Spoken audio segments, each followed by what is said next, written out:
Donc premier rassemblement, un petit peu particulier, car dans une période particulière, c'est les élections, et apparemment les élections pèsent pour pouvoir développer des axes revendicatifs et nous mettre dans une situation un petit peu spéciale. Cadre particulier aussi, parce que les présidentielles ont marqué une vraie crise dans ce pays, une crise politique et une crise de confiance mortelle dans la représentativité et dans ceux qui sont censés gouverner, avec 16 millions d'abstentionnistes, 16 millions de votes blancs et nuls. Ceux qui sont en haut, en réalité, ne représentent qu'eux-mêmes ou pas plus largement qu'eux-mêmes. Nos responsabilités par rapport à tous les mauvais coups qui vont être portés est entière et pleine. On le voit avec la réforme du Code du travail, la casse du Code du travail, la liquidation du Code du travail, la liquidation de tous les acquis du mouvement ouvrier, la casse de la sécurité sociale, la casse de la fonction publique, parce que quand même, 170 000 suppressions de postes dans la fonction publique d'État de programmer.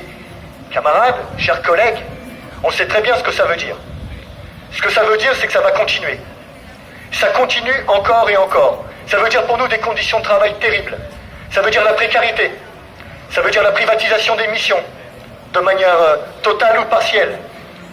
Ça veut dire également des salaires qui ne vont pas augmenter. Ça veut dire également des primes qui ne vont pas augmenter. Et on le voit avec toutes les réformes qui sont en cours aujourd'hui. Donc les collègues, cette journée, elle est spéciale. C'est la première fois qu'on se rassemble. On n'est pas nombreux, c'est le moins qu'on puisse dire. Mais en tout cas, ce n'est pas... je crois que le contenu est bien plus important que le nombre exact qu'on est, parce que le contenu, il est beaucoup d'inquiétude, et plus que d'inquiétude, même de la colère, de voir qu'en réalité, les choses vont continuer, les mauvais coups vont continuer à s'abattre et que nous le refusons. Concernant les archives nationales, nous refusons que cette institution née de la Révolution française, qui avant d'être une institution patrimoniale est une institution qui sert à la démocratie. Parce qu'aux archives nationales, des dizaines de milliers de personnes viennent pour établir ou faire valoir des droits. Et les archives nationales, dans ce contexte-là, comme les musées, comme les monuments, comme les services administratifs, les services de centrale, comme tous les services sont percutés de plein fouet par l'austérité et la gestion de la pénurie. Nous refusons deux attaques majeures aujourd'hui qui nous sont opposées.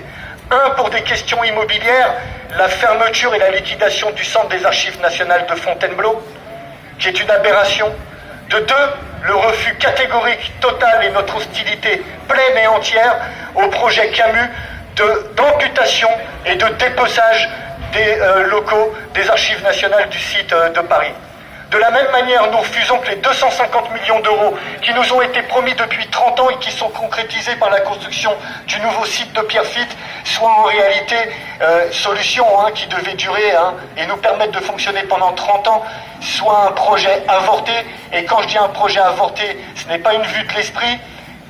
Au tarif et au train où les choses vont, le site de Pierrefitte va être saturé dans 3 ans, les collègues. C'est-à-dire 27 ans avant le terme prévu de son exploitation. C'est une folie furieuse. Localement, nous sommes dans une bagarre qui fait que nous avons lancé une pétition nationale qui recueille plus de 5000 signatures aujourd'hui, avec de grands universitaires, chercheurs, personnalités de la culture, cinéastes, artistes, intellectuels, syndicalistes, simples citoyens, salariés, chômeurs, pour dire ne touchez pas aux archives nationales, sauvons les archives nationales. À l'image de tous les services du ministère, ce que nous disons nous, c'est que ce gouvernement, cette ministre de la Culture, ne peut entendre qu'une chose, notre colère, notre volonté d'en voir fini une fois pour toutes avec ces politiques qui sont nuisibles au service public et nuisibles à nos concitoyens. Merci Vlad pour ce témoignage. Vous voyez, ça chauffe de partout comme je vous dis.